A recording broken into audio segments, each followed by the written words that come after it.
Sakaz yo'q.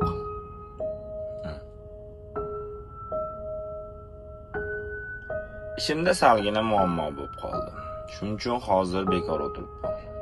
Bekorchilik odamni buzadi deganlaridek, sizlarga o'xshab Instagramda o'tirdim. Uzoq kuzatdim, hamma narsani kuzatib, filtr qildim. Ancha bo'ldi bunaqa Instagramga kirib, Instagramdagi videolar ko'rmaganimga. Hozir kirib endi hozir bitta narsaga xulosa qildim-da. Hozir hamma ishlaydi, to'g'rimi? Hamma ishlaydi. Siz u biz mehnat qilamiz.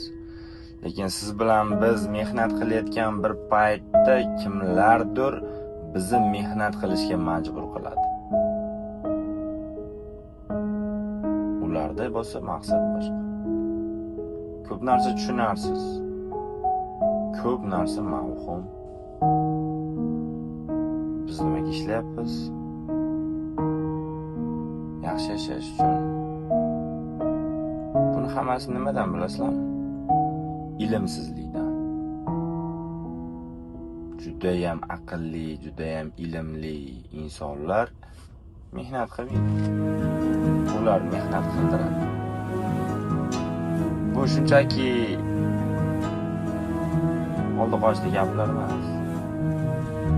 Tasavvur qiling, siz o'qigan bo'lganingizda yoki bir atomda yaratgan bo'lganingizda yoki bir dunyoga bir judayam katta ilmiy kashfiyotlar, ilmiy g'oyalar olib kirgan bo'lganingizda hozir Instagramda o'tirmagan bo'lardingiz yoki menga o'xshab videolar montaj qilib biz hali ko'p narsaga erishamiz,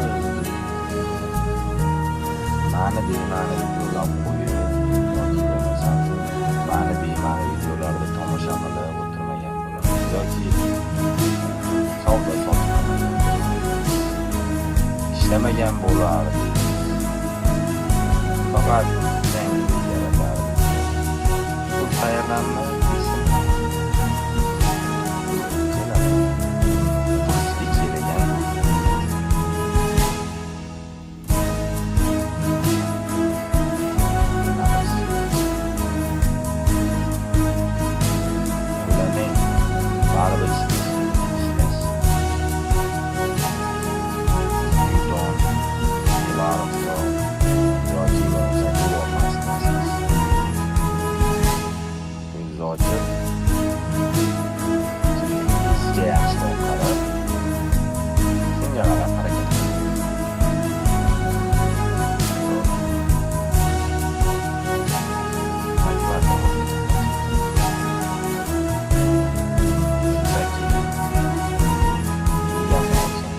Zapis qilib sizlarga yozib berdim. Sizlarga batafsil tushuntirib bera olmayman bu narsani, sababi qanaqa qilib batafsil tushuntiraman.